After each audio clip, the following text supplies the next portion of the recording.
Bonsoir à tous, soyez les bienvenus sur Maritima TV. Voici tout de suite le journal. Nous sommes le mercredi 22 janvier. Plus de moyens pour garantir la sécurité des habitants, c'est ce que demande Laurent Belsola, le maire de Port-de-Bouc, et les membres du Parti communiste français.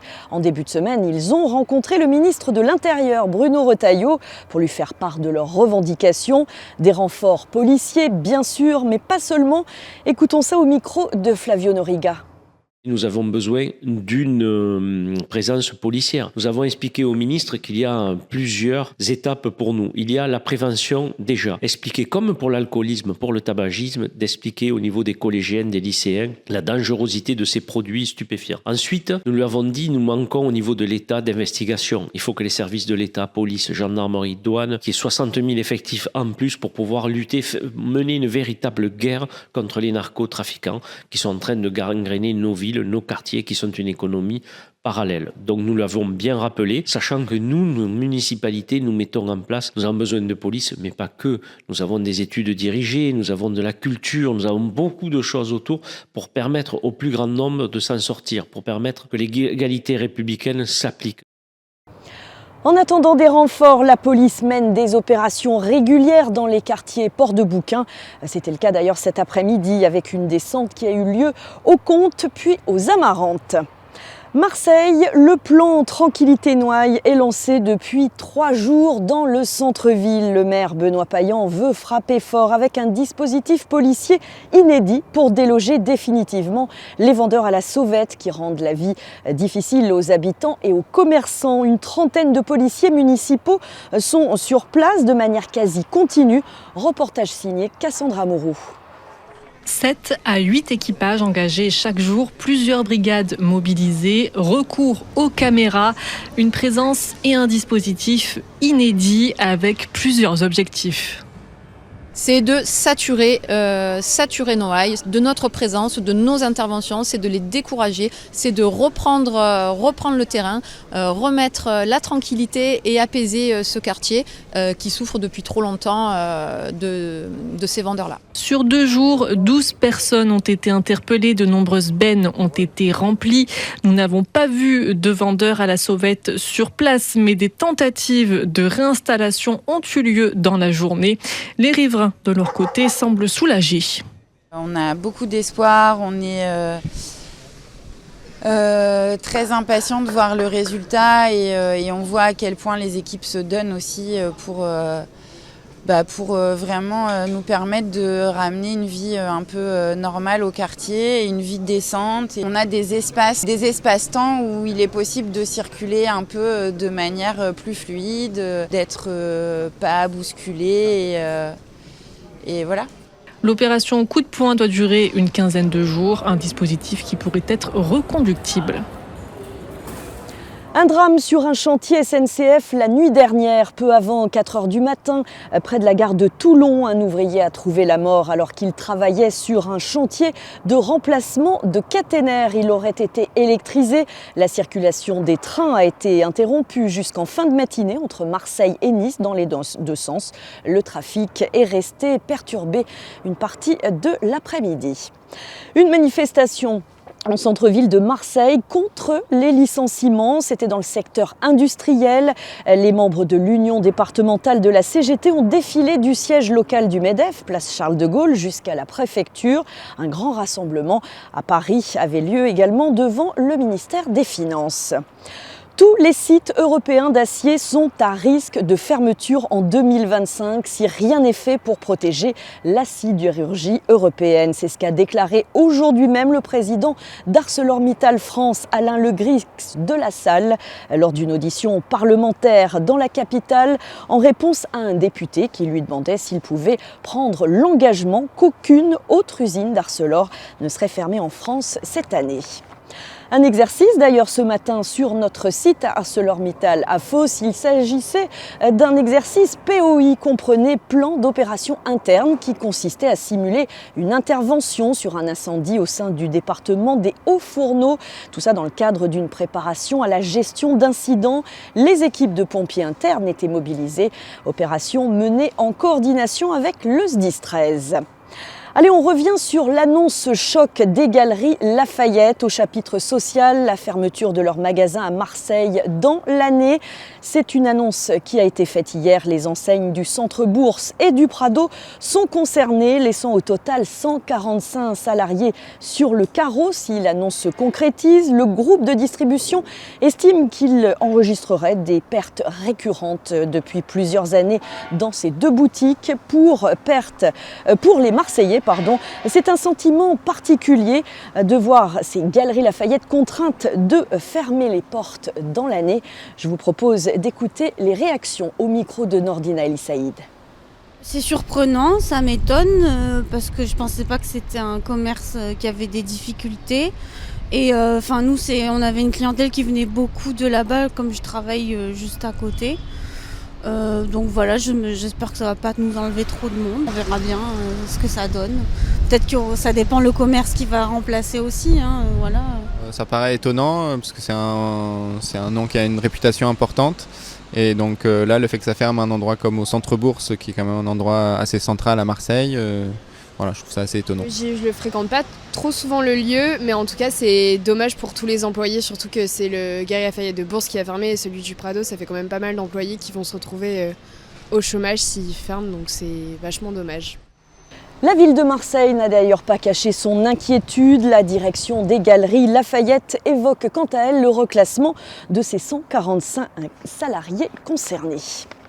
On reste dans la cité phocéenne. Au lendemain d'une inauguration dans le 4e arrondissement, de nouveaux appartements appartenant à la ville, quartier des Chartreux, viennent d'être confiés à l'association Le Refuge. Son rôle est crucial pour cette association qui accueille les jeunes LGBT+, chassés de leur famille après un coming out. Grégory Bernard, directeur du Refuge PACA, est au micro de Didier Gesualdi. Faire son coming out, c'est toujours une grande étape dans la vie d'une personne, et notamment peut-être parce qu'on ne prend pas toujours conscience qu'en fait, faire son coming out, on ne le fait pas qu'une seule fois.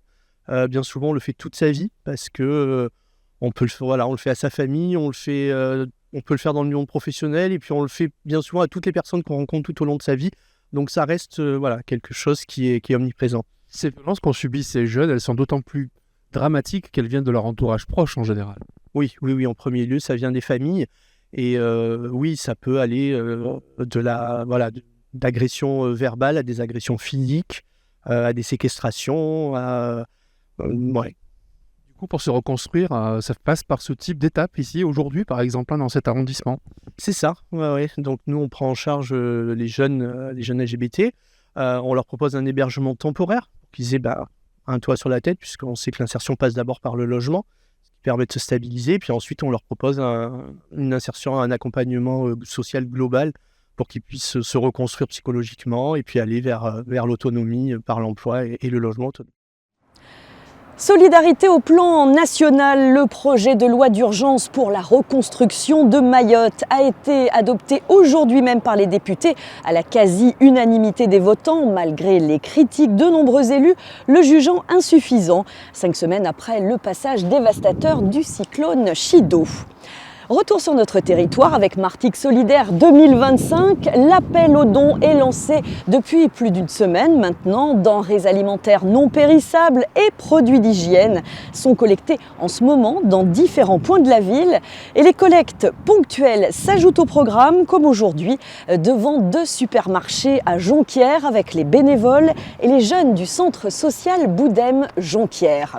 L'importance du don vue par Issa, Inaya, Haris et Ali, ils ont entre 11 et 13 ans. Je vous propose de les écouter au micro de Davy Moisson devant le supermarché Aldi. On vient du centre social de Boudem, le but c'est de faire une récolte pour donner à des associations. Et pourquoi c'est important de venir aujourd'hui en tant que bénévole ? Parce que c'est important de participer, parce que toutes les personnes qui sont dans le besoin et tout, si on les aide, ça va être plus facile pour eux.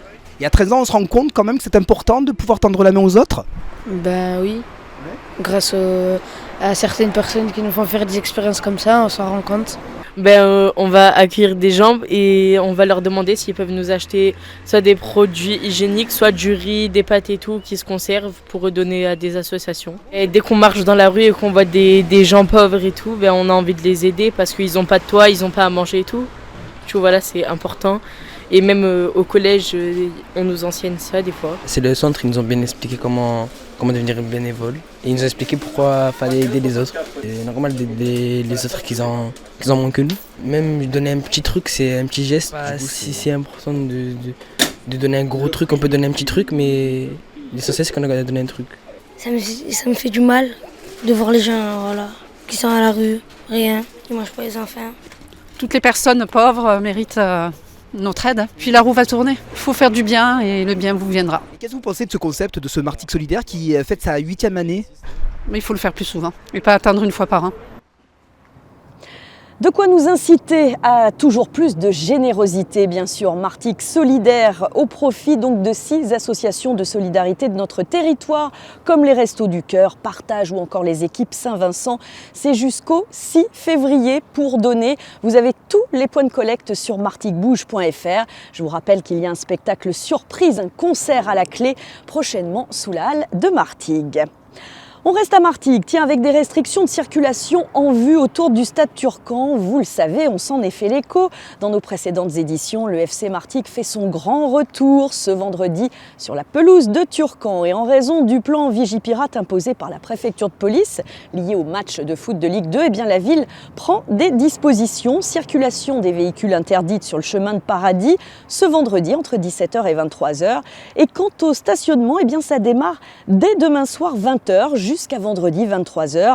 Stationnement donc interdit sur le chemin de Paradis, l'avenue Samut. Vous pouvez vous garer sur les parkings de la piscine ou encore parking de la halle avec ses 1000 places. Et puis j'en profite pour vous rappeler que les travaux du pont Levant se poursuivent à Jonquière. Alors vous le savez, pas de circulation routière jusqu'à samedi midi. Les piétons, ils peuvent passer, sauf que la petite subtilité, c'est que demain après-midi, entre 14h et 22h, ce sera aussi interdit d'accès. Donc prenez vos dispositions et n'oubliez pas la navette maritime, les horaires ont été étendus. Vous pouvez donc circuler en toute tranquillité. Allez, on termine ce journal avec une partie culturelle et scénique. Gad Elmaleh annonce l'ouverture d'un comédie club à Marseille. Cet espace que l'humoriste a fondé avec ses 2 amis d'enfance où le public pourra se restaurer et assister à des shows d'humour se situe sur le Vieux-Port à Marseille, sur le quai Rive-Neuve précisément. Le Vigise, c'est son nom, ouvrira ses portes ce vendredi et comme vous pouvez l'imaginer, cette nouvelle a de quoi en réjouir plus d'un et plus d'une. Réaction au micro de Nordine Ali Saïd. Ça change du port et ça fait un lieu, on n'a pas beaucoup de comédie club, il y en a quelques-uns, mais là au moins ça change un peu, c'est un milieu plus convivial, la déco elle est cool, c'est pas mal. Le fait que ça va devenir un comédie club, qu'il va y avoir des humoristes, qu'on va pouvoir découvrir d'autres personnes, un nouvel endroit où sortir, je trouve ça bien de venir ici avec des amis, boire un verre et admirer de nouveaux talents sur le port en plus. Je sais pas si ici il y en a, mais c'est la première fois que je vois un comédie club à Marseille, ici sur le Vieux-Port. Ça change d'aller manger quelque part, se regarder entre 4 yeux et voilà, là il y a un spectacle, on passe un bon moment et c'est différent. Il y a Inès Reg et Marie Saint-Filtre, c'est mes 2 humoristes préférés et franchement si je peux les voir ici, ça me ferait super plaisir. Le Vigs, c'est donc votre nouvelle adresse pour vos sorties quai de Rive-Neuve à Marseille. Avant de se quitter, zoom sur une jeune Miramasséenne en lice au Nikon Film Festival 2025. Elle s'appelle Maya Chiri. Elle a 7 ans seulement. Elle a été choisie par le réalisateur et scénariste Bruno Delahaye pour interpréter Pauline, rôle principal de son film La main d'un ange. Il participe au Nikon Film Festival, une compétition internationale de courts-métrages à thème qu'on a l'habitude de vous relayer, qui présentera 3000 films sur le thème imposé cette année des super pouvoirs. C'est jusqu'au 9 avril que vous pourrez soutenir la jeune Maya en votant sur le site festivalnikon.fr. Et puisqu'on parle d'une Miramasséenne, n'oubliez pas la cérémonie des vœux à la population. C'est demain soir à Miramas à 18h30 dans la belle salle Tristani. Nouvelle génération. Si vous n'y êtes pas encore allé depuis les travaux, eh bien allez-y, vous allez être conquis. Très belle soirée à tous. On se dit à demain pour un nouveau journal. Bye bye.